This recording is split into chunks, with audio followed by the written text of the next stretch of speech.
El jueves pasado estuvimos hablando acerca del cielo y hoy hablaremos acerca del infierno. El hablar acerca del cielo y del infierno eh, hace parte de una doctrina fundamental que es la doctrina del juicio eterno. Realmente cuando hablamos del cielo y del infierno, estamos hablando de la doctrina que decir una recompensa de ir al cielo y decir una recompensa o un castigo de ir al infierno, son situaciones que se desprenden y que se dan luego de que se dé el gran juicio de Dios. Entonces, dentro de la doctrina del juicio eterno, sabemos que vendrá un gran día de juicio para toda la humanidad y para todas las naciones, donde dice la Biblia que la tierra entregará sus muertos, los mares entregarán sus muertos, y así tanto vivos como muertos compareceremos ante el trono de Dios y todos seremos juzgados según nuestras obras. Entonces, cuando hablamos del cielo y del infierno, estamos hablando realmente de la doctrina del juicio eterno. Les decía que el jueves pasado conversamos y estuvimos estudiando lo que es la recompensa de ir al cielo y hoy veremos el infierno no como una recompensa, porque realmente no es una recompensa, sino como un castigo. El infierno deriva de la palabra latín inferno y esta palabra significa subterráneo o que está por debajo. Eso es lo que quiere decir la palabra infierno, algo que está por debajo o que es subterráneo. Ahora bien, bíblicamente el infierno es concebido como un lugar o como aquel momento o aquel lugar o aquella situación que está preparada para el diablo, los ángeles caídos y para las personas que no se arrepientan de sus pecados. A esas personas que no se arrepientan de sus pecados se le llaman los impíos. Es una persona que no se ha convertido o arrepentido de sus pecados. Pero entonces ya más adelante vamos a ver cómo describe las escrituras el infierno. Por una parte, del Evangelio de Mateo, en el capítulo 13, lo voy a ubicar un momento aquí para leerlo. Mateo 13,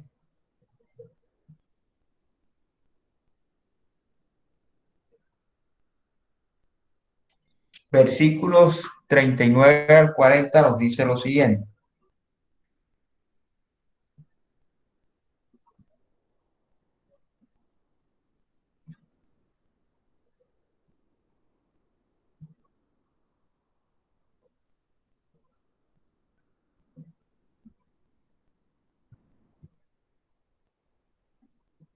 Dice así, el enemigo que la sembró es el diablo, la ciega el fin del siglo, y los segadores, la ciega es el fin del mundo, y los segadores son los ángeles. Así pues, como se recoge la cizaña y se quema en el fuego, así será el fin del mundo. Pero si nosotros vemos el contexto, vemos que Jesús está hablando de una parábola y está hablando de la parábola del trigo y de la cizaña. Me voy a permitir leer a favor de todos esta parábola del trigo y la cizaña para que entremos en contexto. Dice el mismo capítulo 13 del Evangelio según Mateo, versículo 24 en adelante, dice así, le refirió otra parábola diciendo, el reino de los cielos es semejante a un hombre que sembró buena semilla en su campo. Pero mientras dormían los hombres, vino su enemigo y sembró cizaña entre el trigo y se fue. Y cuando salió la hierba y dio fruto, entonces apareció también la cizaña. Vinieron entonces los siervos del padre de familia y le dijeron, Señor, ¿no sembraste buena semilla en tu campo? ¿De dónde pues tienes cizaña? Él les dijo, un enemigo ha hecho esto. Y los siervos le dijeron, ¿quieres pues que vayamos y la arranquemos? Él les dijo, no, no sea que al arrancar la cizaña arranquéis también con ella el trigo. Dejad crecer juntamente lo uno y lo otro hasta la siega. Y al tiempo de la siega, yo diré a los segadores, recoged primero la cizaña y atadla en manojos para quemarla, pero recoged el trigo en mi granero. Más adelante, el Señor Jesús le dice esto. En el versículo 36 dice, entonces despedida la gente, entró Jesús en la casa y acercándose a él sus discípulos le dijeron, explícanos la parábola de la cizaña del campo. Respondiendo él les dijo, el que siembra la buena semilla es el Hijo del Hombre. El campo es el mundo. La buena semilla son los hijos del reino y la cizaña son los hijos del mal. El enemigo que la sembró es el diablo. La siega es el fin del mundo. Los segadores son los ángeles. De manera que como se arranca la cizaña y se quema en el fuego, así será el fin de este mundo. Enviará el Hijo del Hombre a sus ángeles y recogerán de su reino a todos los que sirven de tropiezo y a los que hacen iniquidad y los echarán en el horno de fuego. Allí será el lloro y el crujir de dientes. Entonces los justos resplandecerán como el sol en el reino de su Padre. El que tenga oídos para oír, oiga. Entonces mire que la explicación que dio el Señor Jesús fue muy concreta y muy clara respecto de la cizaña y respecto a la parábola, perdón, de la cizaña y del trigo y la cizaña. Y el Señor identifica y puntualiza el significado y quién es cada actor dentro de ese contexto de la parábola. Y comienza diciendo, el que siembra la semilla es el Hijo del Hombre. El que siembra la semilla es el Hijo del Hombre. El campo es el mundo. La buena semilla son los hijos del rey. Entonces, el Señor Jesús es quien siembra la semilla. El Señor Jesús es quien colocó en este mundo a sus hijos. Es quien colocó a los hijos de rey. Es quien los ha establecido en este mundo. Es quien los ha sembrado. En otras palabras, no es que solamente Dios haya puesto en este mundo a los buenos o que la creación de Dios solamente se limite a los buenos. Dios estableció toda la creación. Sin embargo, fue el Hijo de Dios quien al restituir a través del sacrificio de la cruz la condición de hijos de Dios, es de quien desciende todo el linaje que es el linaje divino. Sin embargo, aquellos que persisten en no reconocer a Jesús como el Cristo, como el Hijo de Dios, como el Redentor de la humanidad, todavía siguen siendo esclavos del pecado y como dice el libro de Colosenses, todavía, capítulo 1, todavía pertenecen al reino y están bajo la potestad de Satanás el diablo. Entonces, dice el Señor, el campo es el mundo, es la tierra. Y aquí en esta tierra están entonces tanto el trigo como la cizaña. Y viven y coexisten tanto los hijos del reino como los hijos de Satanás. Y son hijos de Satanás aquellos que viven para el pecado, aquellos que se han entregado a la maldad, aquellos que se han entregado a toda obra infructuosa de las tinieblas. Son hijos del reino aquellos que con diligencia procuran y se esfuerzan por vivir su vida conforme a los principios del reino de Dios, conforme a los principios establecidos por Dios en su palabra. Y digo que procuran con diligencia y se esfuerzan porque somos conscientes de que no somos perfectos, pero procuramos agradar a Dios a través de nuestra obediencia y partiendo de nuestras imperfecciones. Entonces, el campo es el mundo. La buena semilla son los hijos del reino y la cizaña son los hijos del mal. ¿Quién puso o quién sembró la maldad en el mundo? Cuando Dios creó todas las cosas, el sexto día creó al hombre y el séptimo día descansó. Dice la Biblia que Dios vio que todo lo que había hecho era bueno en gran manera. Así que Dios puso y creó todas las cosas buenas.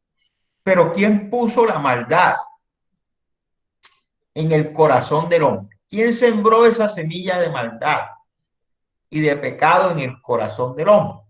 Cuando nosotros leemos Génesis capítulo 3, nosotros entendemos que esa maldad la sembró Satanás el diablo, la serpiente antigua. En ese momento él sembró en el corazón de Adán y Eva la maldad, el pecado, la desobediencia, el desconocer y apartarse de los mandamientos de Dios. Y con ese pecado, ese pecado se fue transmitiendo a todas las generaciones después de Adán y de Eva, hasta que llegó Jesucristo como redentor, como justificación y como propiciación por nuestros pecados. Entonces, fíjese que cuando los siervos de Dios, que dice aquí que son los ángeles, le dijeron, ¿qué haremos? Arranquemos entonces a la cizaña. En otras palabras, arranquemos a los malos de la tierra. El Señor le dice, no, no, no, déjelo. No sea que junto con el trigo se venga también la cizaña. Y a mí me llama la atención porque desde los tiempos de Jesús, Jesús le dijo a sus discípulos, miren los campos que ya están listos para la siega. Ciertamente la mies es mucha, y los obreros son pocos. Ya los campos están listos para la siega. Desde que se abrió la dispensación de la gracia, que es un paréntesis Dentro de todas las dispensaciones de Dios se abre un paréntesis que es el paréntesis de la gracia. Cerrado ese paréntesis, entonces viene nuevamente el cumplimiento de lo establecido en el juicio eterno. Y el Señor les dice, no, espere, no los arranquen aún. Espere que crezca la semilla, que dé su fruto y en su debido momento, la arranquemos. Pero mire lo que dice la parábola. La parábola dice que en el tiempo de la siega, el Señor enviará a sus segadores a recoger primero la cizaña y atarla en manojos para quemarla, pero recoger el trigo en mi granero. Entonces, lo primero que va a hacer el Señor es apartar y consumir a los malos y luego recogerá al trigo en su granero. En otras palabras, el Señor llamará a sus hijos a su reino. Entonces, esto es muy importante. Dice aquí en la explicación el Señor Jesús, enviará él al Hijo del Hombre, enviará el Hijo del Hombre a sus ángeles y recogerán de su reino a todos los que sirven de tropiezo, a los que hacen iniquidad, y los echará en el horno de fuego. La primera descripción aquí que tenemos del infierno, el Señor compara el infierno como un horno de fuego. Un horno de fuego.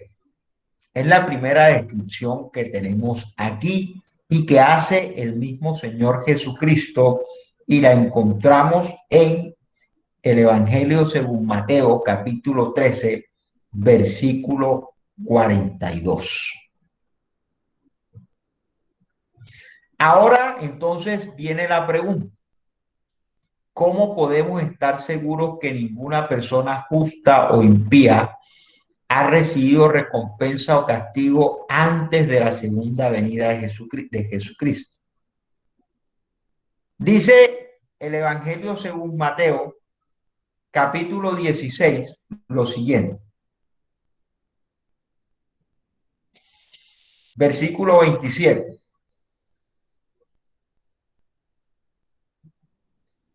Porque el Hijo del Hombre ha de venir en la gloria de su Padre con sus ángeles. Entonces pagará a cada uno conforme a su conducta. ¿Qué recompensa dará Dios a cada persona? ¿Qué recompensa dará Dios a cada persona? Tanto a los justos o hijos del reino, como a los impíos o a los hijos del mal. Dice que en aquella segunda venida, y digo segunda venida porque la primera venida fue cuando el Señor murió en la cruz del Calvario por nuestros pecados. Y debemos entender algo. En esa primera venida del Señor Jesucristo, el Señor estableció su reino espiritual. Y esa fue una de las cosas que no pudo entender el pueblo de Israel. El Evangelio según San Juan en el capítulo 1, el apóstol San Juan escribe y relata que el Señor a los suyos vino, mas los suyos no le recibieron. Resulta que el pueblo de Israel estaba esperando la manifestación del Hijo de Dios y ellos tenían la concepción de que el Señor Jesús se iba iba a establecer su reino físicamente y que iba a destronar el yugo que tenía el pueblo de Israel por parte del Imperio Romano. Entonces ellos no podían entender que el Señor Jesús fuera realmente el Cristo, porque no lo veían como un líder político que derrocara al Imperio Romano. Pero el Señor Jesús, lo que vino en su primera, y así está escrito, así está en las Escrituras, vino a establecer el reino espiritual. Y por eso el Señor Jesús siempre predicaba, decía, el reino de los cielos se ha acercado. Y comenzó a establecer los principios de reino y hablaba por parábolas y decía, el reino de los cielos es semejante a un hombre que salió a sembrar. El reino de los cielos es semejante a una semilla de mostaza. El reino de los cielos es semejante a un hombre que encontró un tesoro. El reino de los cielos es semejante a un hombre que encontró una piedra preciosa. El reino de los cielos es semejante a, y empezó a hablar de los principios del reino para establecer el reino espiritual. De tal manera que hoy lo que nosotros conocemos del reino de Dios, conocemos el establecimiento espiritual del reino de Dios, de cómo opera Dios a través de la oración, de cómo opera el Señor a través del mundo espiritual, del ayuno, a través de la intercesión. Eso es lo que conocemos. Pero va a llegar un momento del que narra el libro de Apocalipsis, denominado el reino milenial. Cuando venga el reino milenial y con ello la segunda venida de Cristo, y que vendrá con voz de mando y voz de trompeta, el Señor establecerá su reino físicamente. Y dice el libro de Apocalipsis que el Señor establecerá y reinará físicamente por 1000 años y que sus hijos reinarán con él a las naciones. Finalizados los 1000 años, se levantará Satanás con todos su ejército para hacer guerra al Cristo. Y ahí entonces serán juzgados. Y se desatarán una serie de eventos. Dentro de esos eventos que nosotros encontramos narrados también en Mateo capítulo 24, 23, si mal no recuerdo, vemos también algunas situaciones que pasarán. Pero también Apocalipsis nos señala claramente que el Señor juzgará a todas las naciones y los consumirá en aquel día y en aquel valle. Y que los consumirá a fuego y con el poder de la espada que sale de su boca. Entonces, desde allí vamos viendo que la manifestación del fuego que consumirá a los impíos vendrá con el juicio de Dios. Entonces, dice aquí nuevamente en Mateo 16, 27, leemos, porque el Hijo del Hombre ha de venir en la gloria de su Padre con sus ángeles, y entonces pagará a cada uno conforme a su conducta. Es que la recompensa que recibirá cada persona no va a ser una recompensa basada en supuestos o basada en caprichos o basada en preferencias o animadversiones. Va a ser la recompensa o el pago de su conducta. En aquel día, dice el libro de Apocalipsis, los libros serán abiertos. Y allí en esos libros, en esa bitácora que lleva el Señor, porque el Señor lleva una bitácora de todo lo que va aconteciendo en el mundo y todo lo que va aconteciendo en la vida de cada persona. Entonces, cada saldrá lo que ha hecho y la conducta de cada persona. Y cada uno será juzgado conforme a su conducta. Entonces, miremos bien cómo andamos. Analicemos nuestra conducta. Porque es que la conducta que nosotros asumamos hoy en este mundo será el insumo o será aquello que el Señor tendrá en cuenta para recompensarnos o para castigarnos. Las declaraciones bíblicas sobre el juicio y el castigo de los inicuos y la recompensa eterna de los justos son claras y numerosas. Ellas muestran claramente que los inicuos no están actualmente quemándose en el infierno, ni tampoco que los justos han recibido su recompensa. Fíjense en las siguientes declaraciones bíblicas.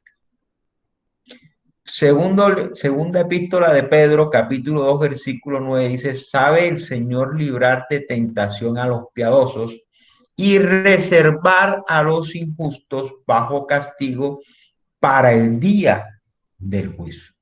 Y reservar a los injustos bajo castigo para el día del juicio. Entonces, ¿para cuándo está reservado el castigo de los injustos? El castigo de los injustos está reservado para el día del juicio de Dios. Ya habíamos comentado que vendrá el juicio de Dios. Pasado el reino milenial, entonces vendrá el juicio de Dios. Apocalipsis 22:12 dice, mira que yo vengo pronto y mi galardón conmigo para recompensar a cada uno según su obra o según su conducta. Entonces, aquí la Biblia nos señala y vamos a ir viendo primero que el infierno es un lugar que existe bíblicamente, pero que en la actualidad nadie está viviendo en el infierno o nadie ha sido condenado al infierno. El infierno es un lugar a donde están destinados a ser consumidos aquellas personas que sean condenadas en el juicio de Dios. Y ese juicio aún no ha acontecido. Hay doctrinas que señalan que no existe un infierno, que todo lo que hacemos en vida lo pagamos y que el infierno es esta propia tierra.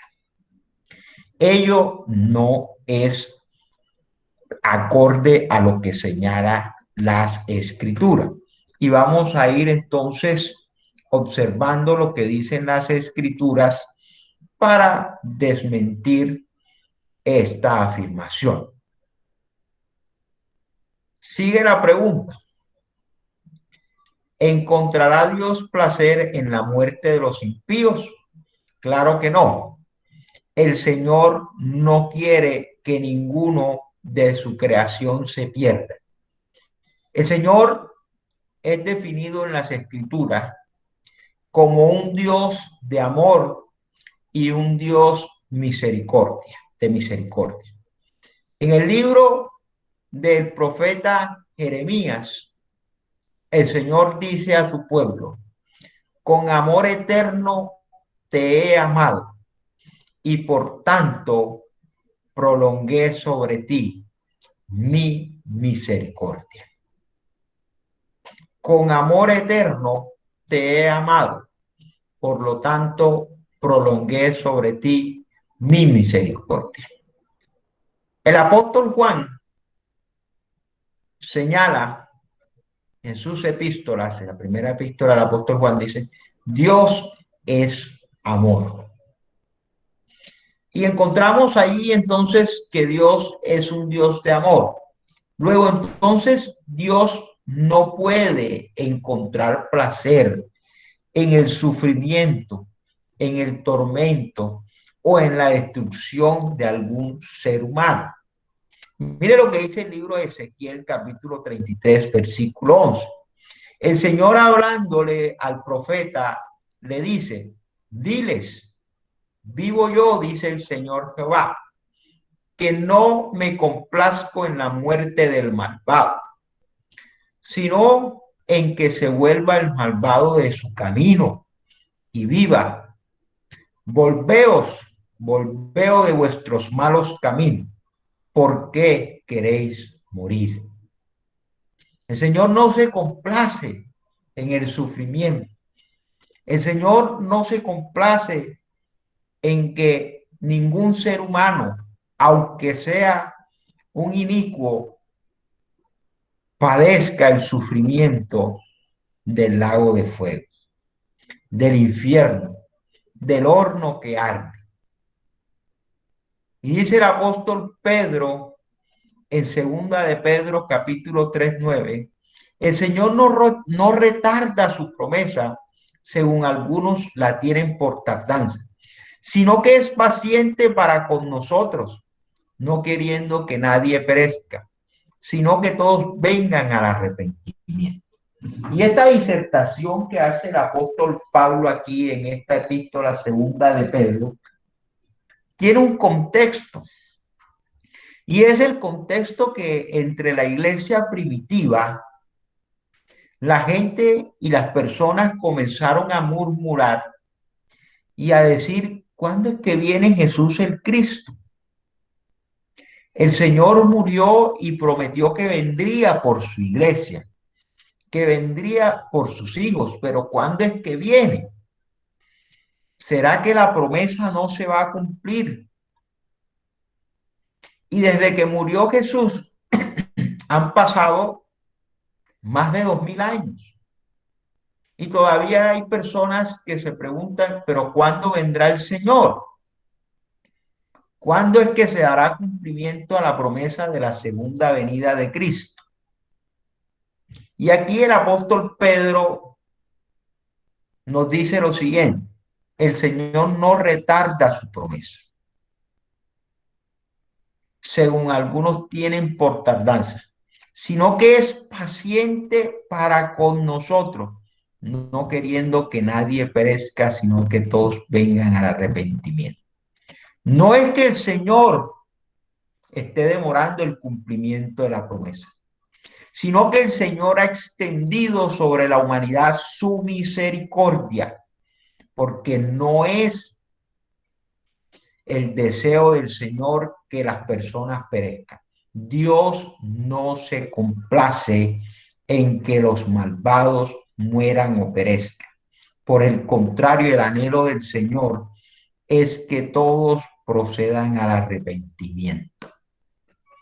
Entonces el Señor es paciente esperando que la humanidad entienda la obra redentora de Jesús y se vuelva a Él. El Señor quiere darle a todos la oportunidad que escuchen el Evangelio, que escuchen las buenas nuevas de salvación. Luego de que el mundo entero haya escuchado las buenas nuevas de salvación y que todos hayan tenido la misma oportunidad, entonces vendrá el justo juicio de Dios. Veamos un ejemplo de la misericordia de Dios. Muchos hablan de el apóstol o el discípulo, perdón, Judas Iscariote. Judas Iscariote es conocido en las escrituras como el hijo de perdición, aquel que con un beso entregó al Señor y que por 30 monedas lo vendió. Pero usted preguntará, ¿por qué, por qué el Señor llamó a Judas si sabía que era un hijo de perdición? ¿Por qué el Señor llamó a Judas si él sabía que Judas le iba a entregar? Porque una de las características o cualidades del Señor es que el Señor es omnisciente, todo lo sabe. Y se habla entonces dentro de esa omnisciencia de la presencia de Dios, de que Dios conoce las cosas con anterioridad y sabe lo que va a suceder. La razón de haber llamado a Judas no era otra que darle la oportunidad de que él escuchara los principios del reino, el evangelio de Jesucristo y pudiera en su libre albedrío tomar la decisión de apartarse de lo malo. Sin embargo, Judas, a pesar de haber compartido con el maestro, igual que los otros 11 discípulos, de haber estado junto al maestro por 3 años y medio aproximadamente, Judas no entendió el evangelio, persistió en el mal camino. Así como muchas personas hoy que escuchan el evangelio y se burlan del evangelio, persisten en sus malos caminos. Entonces, a esos le vendrá la condenación, porque no quisieron volverse de sus malos caminos. Entonces viene la pregunta, ¿para quién prepara Dios el fuego final del juicio? Y aquí vemos un texto del nuevo pacto, el pacto según Jesucristo. Mateo, el Evangelio según Mateo capítulo 25, versículo 41 dice así. Entonces dirá también a los de la izquierda, apartaos de mí, malditos, al fuego eterno preparado para el diablo y sus ángeles. Apartaos de mí, malditos. Palabras fuertes son estas, las que dice el Señor. ¿Y cuándo sucederá esto? Mire el contexto para que entendamos el contexto en que sucede esto, en que sucede esto, para que veamos.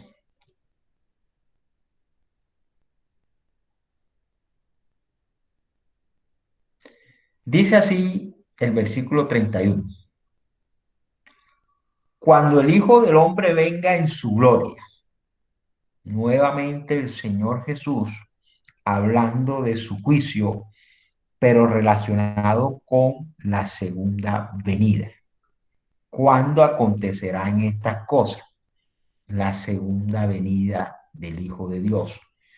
Fíjese que comienza diciendo aquí el versículo 31 del capítulo 25 del Evangelio según Mateo.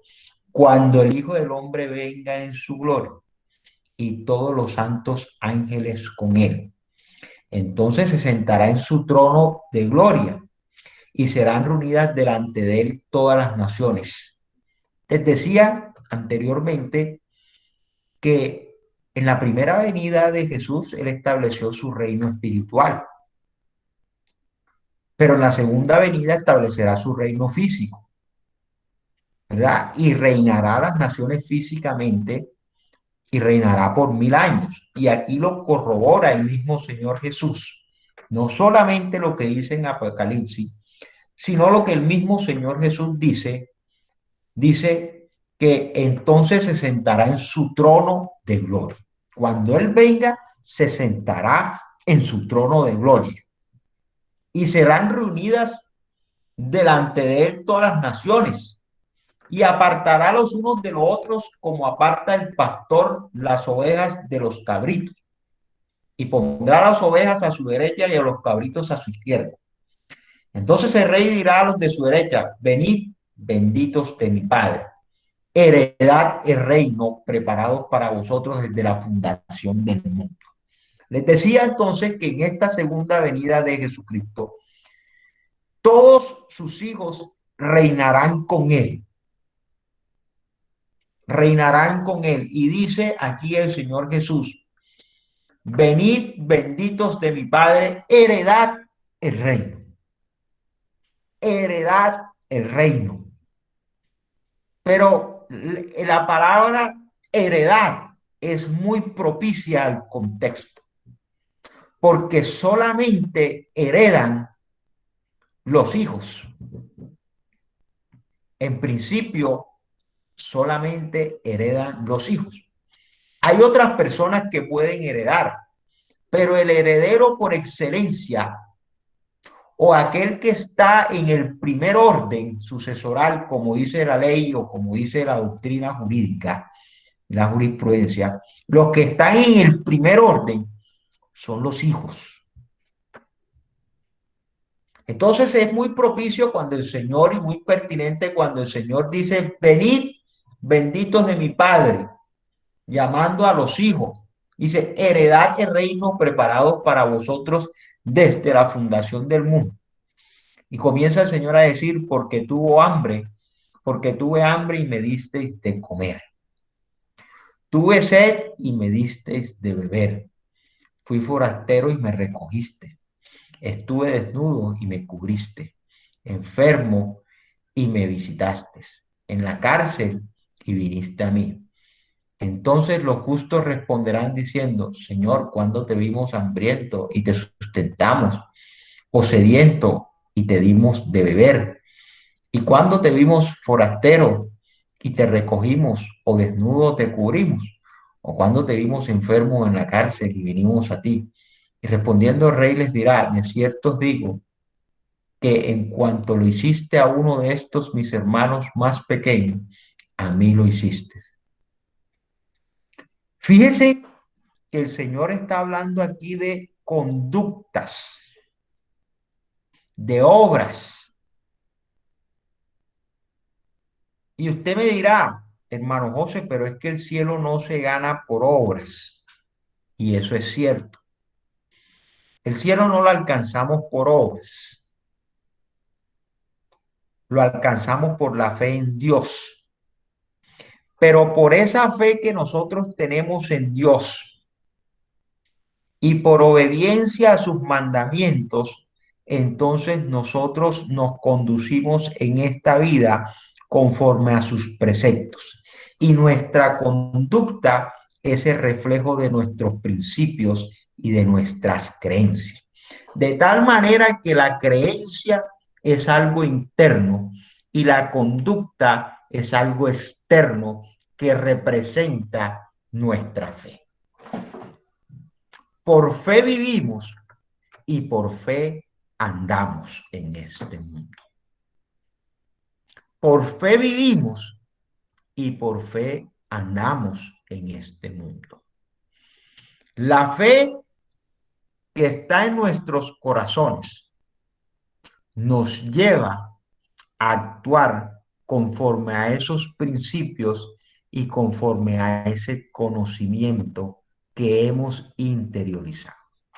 Y esto lo explica muy bien el apóstol Santiago en su epístola. Cuando dice, alguno dice que tiene fe, yo le digo que tengo obras. Enséñame pues tu fe y yo por mis obras te mostraré mi fe. Y pone él un ejemplo y dice, si un hermano está en necesidad y tú teniendo para ayudarle, le dices, mejor vete y regresa mañana, teniendo para ayudarle.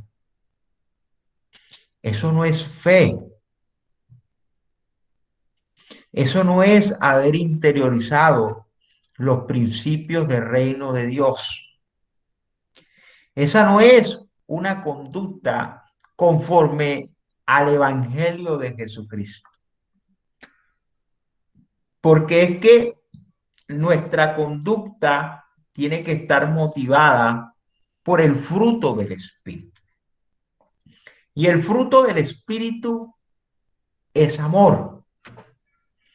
Y el amor es humilde. El amor no es jactancioso. El amor no se envanece. El amor todo lo espera. El amor todo lo puede. El amor todo lo soporta.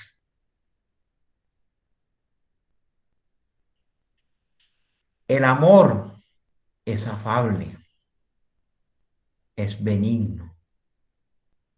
En el amor hay bondad. En el amor hay generosidad. Entonces, fíjese que la pregunta que le hacen aquí los discípulos dice en la parábola, Señor, pero ¿cuándo te vimos nosotros desnudos? ¿Y cuándo te vimos hambriento? ¿Cuándo te dimos de comer? ¿Cuándo te dimos de beber? ¿Cuándo te dimos sediento? ¿Cuándo te dimos preso? ¿Cuándo te dimos enfermo? Le dice el Señor, no, no, no. Cuando hiciste esto a alguno de estos mis hijos, a mí me lo hiciste. Entonces, allí son conductas, son obras que reflejan la fe, pero son obras que inequívocamente reflejan el fruto del Espíritu, porque no son obras, si usted ve el contexto de esas obras, no son obras que se dan a partir de una situación positiva de la cual la persona pudiese sacar una ventaja. Dice un dicho popular que los buenos amigos se conocen en las malas circunstancias. Porque cuando tú estás en las buenas circunstancias y cuando todo te va de maravilla, parece que tuvieras muchos amigos. Pero cuando te han acontecido unos sucesos totalmente trágicos y que tu vida ya no parece tan llamativa, tu vida ya no parece tan divertida, entonces realmente quienes se quedan contigo. Usted mira, todas estas acciones son de personas en un contexto de extrema necesidad, una persona hambrienta, una persona desnuda, una persona sedienta, una persona enferma, una persona en la cárcel. Entonces, las conductas de las que se hablan ahí son conductas que claramente se desprenden de un fruto del Espíritu, que es el amor, que es, puede ser también la mansedumbre, paz, la generosidad. Entonces, por otro lado, sigue diciendo, a los que estaban a la izquierda, ya había apartado a los de la derecha, a los de la izquierda, apartados de mí, malditos, al fuego eterno preparado para el diablo y su sangre. Porque tuve hambre y no me diste de comer. Tuve sed y no me diste de beber. Fui forastero y no me recogiste. Estuve desnudo y no me cubriste. Enfermo y en la cárcel y no me visitaste. Entonces también ellos respondieron, Señor, ¿cuándo te vimos hambriento, sediento, forastero, desnudo, enfermo en la cárcel y no te servimos? Entonces le responderá diciendo, de cierto os digo, que en cuanto no lo hiciste a uno de estos más pequeños, tampoco me lo hiciste a mí, e irán estos al castigo eterno y los justos a la vida eterna. Entonces, fíjese, nuevamente vamos a conductas. Y es que el Evangelio de Dios tiene que ser un evangelio práctico, que usted lleve a la práctica de la vida diaria, a la praxis. Usted no puede coger la Biblia y leerla y memorizarla sin ponerla por obra. Si usted memoriza la Biblia, pero esos principios no se reflejan en su manera de vivir, eso es letra muerta. Y de paso esa letra, ese conocimiento también servirá como una espada para usted mismo y esa es la espada con que el Señor le juzgará. De nada sirve que usted sea la persona más espiritual, la que más ore, la que más ayune, si usted no tiene amor. Y el apóstol Pablo lo explica muy bien en la epístola a los Corintios, cuando habla de los dones espirituales y cuando habla del fruto del Espíritu. Y el apóstol Pablo dice, yo puedo tener todos los dones espirituales, puedo hablar en lengua, puedo hablar profecía, puedo tener ciencia, puedo tener sabiduría, puedo obrar milagros, pero si no tengo amor, que es el fruto del Espíritu, nada soy. Soy como un pedazo de lata que resuena. Aquí lo importante es tomar esos principios y ponerlos en la práctica. La conducta que materialice o que sea la evidencia de nuestra fe en Dios. Pero entonces usted dice tener fe en Dios, pero cada vez que está frente a una situación donde usted tiene que demostrar realmente que es un hijo de Dios, usted termina pecando o cediendo ante la tentación. ¿Qué clase de convicción es esa? ¿Qué clase de convicción es esa? Usted se dice ser cristiano, pero nada más es que medio le digan algo que le molesta para que usted suelte la lengua y diga cualquier cantidad de barbaridades y de eso, y de palabras soeces.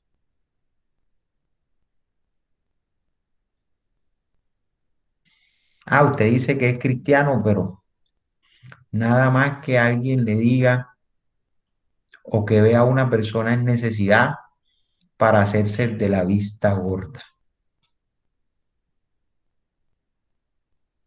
O usted es cristiano, pero nada más es que le vengan con un chisme para usted colocar su oído y comenzar también a hablar mal de todo el mundo. Usted es cristiano, pero no trata con amor a los que están a su alrededor. No es amable, no es afable. No vive en paz con ninguno. Eso no refleja realmente el fruto del Espíritu. No son conductas las cuales Dios está esperando de sus hijos.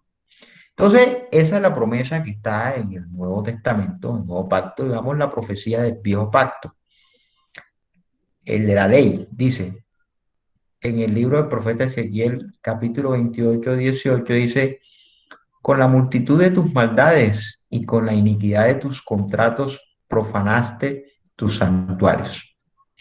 Yo pues saqué un fuego de en medio de ti, el cual te consumió, perdón, y te ha convertido en ceniza sobre la tierra, a los ojos de todos los que te miran.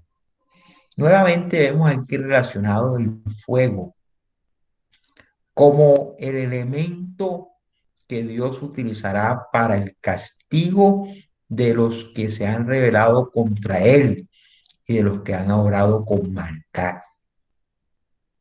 Es que la maldad es el antónimo y lo opuesto al amor. Maldad y odio son opuestos al fruto del Espíritu. Entonces, Dios no espera que nosotros actuemos con maldad o con odio o con enojo. Dios espera que nosotros actuemos con amor. La pregunta que viene es, ¿será totalmente completa la destrucción de Satanás y las personas inicuas que han rehusado la salvación? Vemos qué dice las escrituras respecto de Satanás. Ezequiel 28, 19 nos dice respecto de Satanás, todos los que te conocieron de entre los pueblos se asombrarán de ti. serás objeto de terror y para siempre dejarás de ser. Esto es muy importante, porque Satanás dejará de ser para siempre el acusador. Fíjese, más adelante vamos a ver que la Biblia dice que el alma que pecare, esa morirá. Y habla de la muerte eterna. Hay algunas personas que han fijado un debate y han dicho, no, pero es que el alma no perece. El alma no muere, muere y lo que perece es el cuerpo, el alma no muere. Pero la Biblia dice que el alma muere. Dice que el alma que pecare, esa morirá. Y el Señor Jesús también dice en un pasaje, no teman, o más bien dice, teman a aquel que puede matar el alma y el espíritu. Teman a aquel que puede matar el alma y el espíritu. Entonces, hay un debate sobre si el sufrimiento en el infierno será eterno o será algo que sucederá y que serán consumidos y que ya nunca más serán. Hay tesis que dicen que es eterno y hay tesis que una vez el juicio se dé, el sufrimiento no será eterno porque no se concibe a un Dios de amor torturando eternamente unas almas. Vamos a ver los pasajes, cada quien sacará sus propias conclusiones. Sin embargo, esto viene a ser las viandas, es decir, algo que no es relevante. Si el juicio o el sufrimiento será eterno o no, es algo que resulta irrelevante. Lo relevante aquí no es, repito, si el juicio será eterno, el sufrimiento será eterno. Lo relevante aquí es que habrá un juicio y que cada uno de nosotros seremos juzgados según nuestra conducta, según nuestras obras. Y que nosotros debemos procurar con diligencia cumplir y llevar una conducta conforme a los principios de Dios, basada en el amor y en el fruto del Espíritu, para que no veamos condenación. Eso es lo relevante. Entender que vendrá un juicio en que Dios juzgará a todas las naciones. Vendrá un día en que Dios juzgará a todas las naciones. Eso es lo que debemos entender.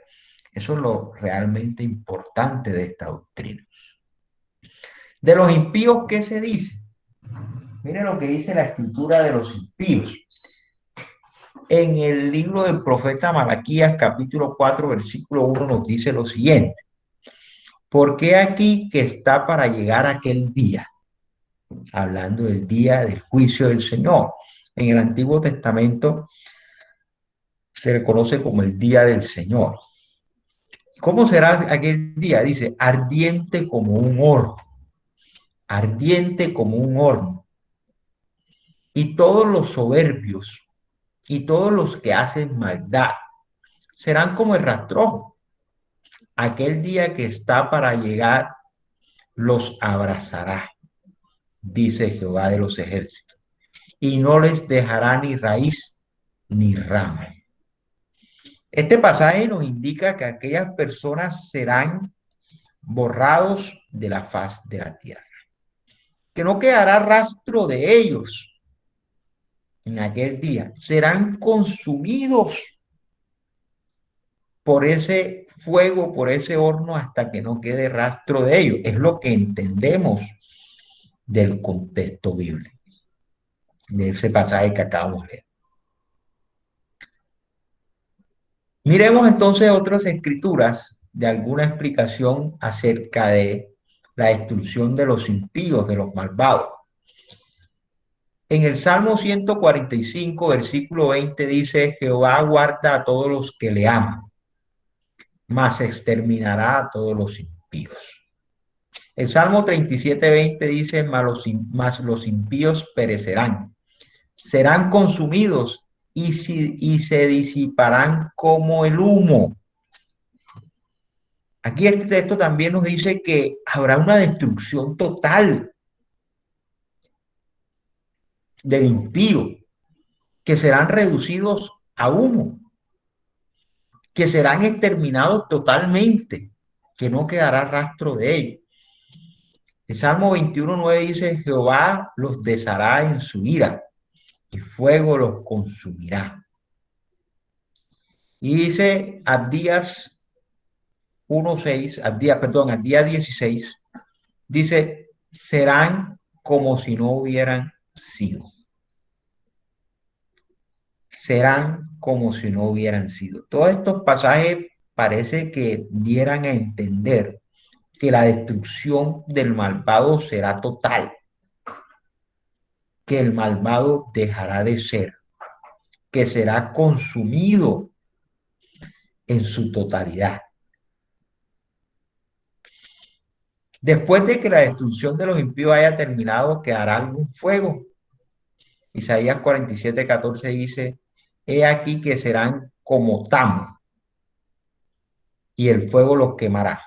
Un tamo es esa pelusa que se desprende del lino o que se desprende del algodón. Esas pelucitas que usted ve volando así, y que se las lleva el viento. Salmo 91 dice, serán como tamo delante del viento. Usted ve esas pelucitas que las coge el viento y que van volando de un lugar para otro, esas pelucitas de algodón. Eso es el tamo. Dice, aquí que serán como tamo, el fuego los quemará, no salvarán sus vidas del poder de la llama, no quedará brasa para calentarse, ni lumbre a la cual se siente. Nuevamente vemos aquí que la destrucción de los malvados será con fuego. ¿Cómo le llama la Biblia a la muerte que es el último castigo de los impíos? Dice el libro de Apocalipsis capítulo 21 versículo 8. Pero los cobardes e incrédulos, los abominables y homicidas, los fornicarios, los hechiceros, los idólatras y todos los mentirosos tendrán su parte en el lago que arde con fuego y azufre, que es la muerte segunda. Y usted me preguntará, mano José, ¿cómo así que la muerte segunda? Es que les decía que cuando llegue el juicio de Dios, comparecerán muertos y vivos. Y dice la escritura que la tierra entregará sus muertos y el mar entregará sus muertos. Y todos, tanto vivos como muertos, compareceremos ante el trono de Dios en el día de aquel juicio. Entonces, si usted es una persona que practica alguna de estas conductas que el Señor considera abominable, es decir, si una persona es homicida, si es fornicaria, si le gusta la hechicería, si está en esas prácticas que le gusta estar leyendo el café, el tarot, las cartas, estar invocando espíritus, estar creyendo en que si usted le echa o le hace una toma a una persona, entonces lo puede retener, o esa persona se va a enamorar de usted, o le puede hacer un maleficio. O si usted es idólatra y tiene cosas o hay personas o cosas a las cuales usted le da más importancia que a Dios, desconociendo el primer mandamiento que Dios dio a su pueblo, que es amarás al Señor tu Dios de toda tu mente, de todo tu corazón. Y el segundo mandamiento que dice, no tendrás dioses ajenos delante de mí, no te harás ninguna escultura ni ninguna semejanza de lo que está arriba en el cielo ni debajo en la tierra.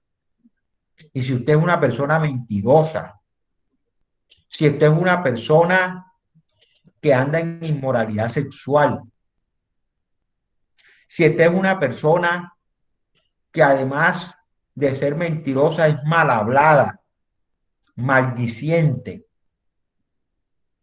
dice, esas personas tendrán su parte en el lago que arde con fuego y azufre, que es la muerte segunda. y es que la muerte segunda se dará luego del juicio. Entonces los muertos vendrán y entonces los que hayan sido apartados para la vida eterna, los de la derecha, les dirán, vaya usted a la vida eterna, y a los otros serán condenados a la segunda muerte. Y la segunda muerte será por fuego. Y se tendrán su parte en el lago que arde con fuego y azufre, que es la muerte segunda. Entonces ahí es donde se le da muerte al alma y al espíritu. Ahí es donde se le da muerte al espíritu y al alma, allí en la segunda muerte. Y dejarán de ser y nunca más serán, dice la escritura. ¿Cómo indicó Jesús claramente que la sentencia de la segunda muerte destruiría tanto el cuerpo como el alma? Mire lo que dice el Evangelio de Mateo 10:28. Y no temáis a los que matan el cuerpo, mas no pueden matar el alma. Temed más bien a aquel que puede destruir el alma y cuerpo en el infierno. ¿Y quién es aquel que puede destruir el alma y el cuerpo? Muchas personas dicen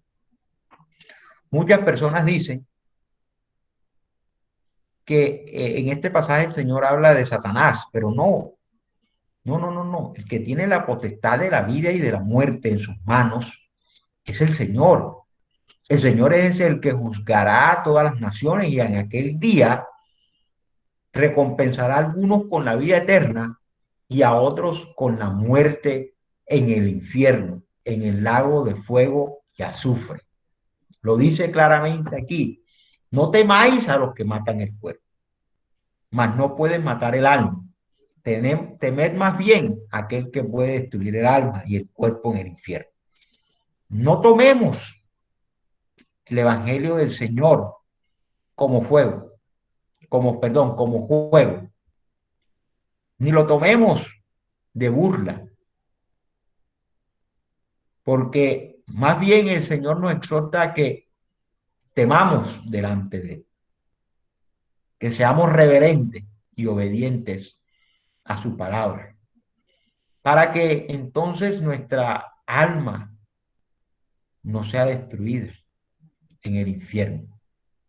La expresión infierno es traducida de la lengua original que quiere decir tumba, mientras que algunos creen que el alma no puede morir ni ser destruida. La Biblia declara sencillamente que el alma que peque, esa morirá. Eso lo dice Ezequiel capítulo 18, versículo 4. Finalmente, ¿qué dice de los impíos? Malaquías 4:1. No, perdón, esto ya lo habíamos visto. Hasta aquí. Sí, ya terminamos. Finalmente, Malaquías 4, Ezequiel 18:4 dice: el alma que pecare, esa morirá. Entonces, la Biblia claramente nos habla de una primera muerte, que es la muerte del cuerpo. Nos habla de una segunda muerte, que es la muerte del alma. La muerte del alma. Y a esa persona debemos temer al Señor, que es quien puede matar no solamente el cuerpo, sino también el alma. Queridos hermanos, tanto el cielo como el infierno son una realidad. Las escrituras así lo reflejan. El cielo está reservado para aquellos que han vivido una vida tratando y esforzándose por poner en práctica los principios de Dios. En otras palabras, que han vivido una vida en amor. Es que el reino de los cielos no se hace difícil cuando nosotros aprendemos a amar a Dios, cuando aprendemos a amar al prójimo. Por eso el primer mandamiento es ama a Dios sobre todas las cosas, con toda tu mente, con todo tu corazón, con toda tu fuerza. Y después el Señor Jesús, antes de partir, nos dio un nuevo mandamiento, y digo, un nuevo mandamiento os doy, que os améis los unos a los otros. Y en esos dos mandamientos se resume toda la ley. Mire, si usted ama a Dios, usted no peca contra Él. Si usted ama a Dios, usted guarda su palabra. Jesús dijo, el que me ama, mi palabra guardará. Si usted ama a su prójimo, usted no le roba, usted no le miente, usted no lo engaña, usted no le hace maldad, ni actúa con él, ni actúa contra él con maldad. Entonces se acabarían los pleitos, se acabarían las discusiones, se acabarían los homicidios, se acabarían las mentiras, las fornicaciones, el adulterio, la inmoralidad sexual. Es que el seguir a Dios tiene que entrañar en nosotros el entender que el fruto del amor es el más importante, que en nosotros no puede haber cabida para la maldad. Cuando nosotros entendamos eso, entenderemos que será mucho más fácil vivir una vida que agrade a Dios. No pierda el tiempo en discusiones tontas. ¿Para qué mentir? Diga la verdad de una vez. ¿Para qué albergar en su corazón resentimientos y odios? Entienda que esas cosas pueden llevarlo a la condenación eterna, que es con fuego. Pero si por el contrario usted decide amar a Dios y amar a su prójimo y siempre actuar con amor, cuando ve a alguien necesitado, ayudarlo. Cuando alguien necesite, usted siempre estar ahí en lo que usted pueda. Cuando eso suceda, entonces usted tendrá la recompensa del Señor. Y se cumplirá aquella promesa que hizo el Señor y dijo, voy pues a preparar morada para vosotros, para que donde yo estoy, vosotros también estéis. Miremos hoy cómo andemos, hermanos. Miremos hoy cómo andamos, porque ciertamente los días son malos. No andemos como necios, más bien andemos como sabios, empleando de manera adecuada y correcta el tiempo y haciendo lo correcto delante de Dios.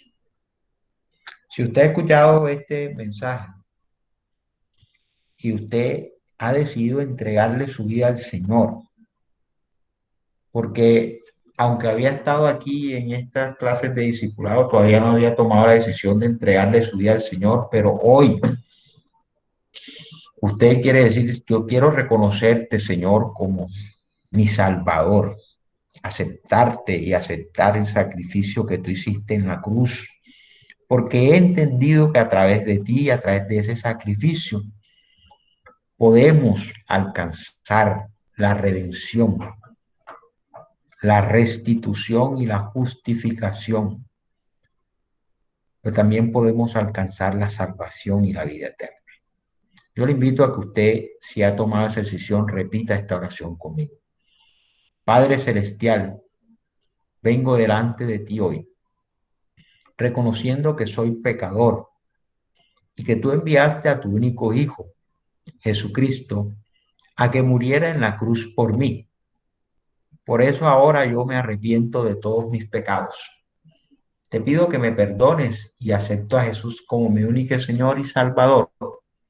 Te pido, Señor, que borres todos mis pecados y que escribas mi nombre en el libro de la vida. También te pido que envíes a tu Espíritu Santo a morar en mi corazón, para que a partir de hoy me ayudes a vivir una vida agradable a ti. En el nombre de Jesús, amén. Si usted ha hecho esta oración, yo le regalo este versículo que está en el Evangelio según San Juan, capítulo 1 versículo 12, y que dice así: Mas a todos los que le recibieron, a los que creen en su nombre, les dio potestad de ser hechos hijos de Dios. El Evangelio de San Lucas, según San Lucas, dice en capítulo 15 versículo 10: Así os digo que hay gozo delante de los ángeles de Dios por un pecador que se arrepiente. Que Dios les bendiga, mis queridos hermanos.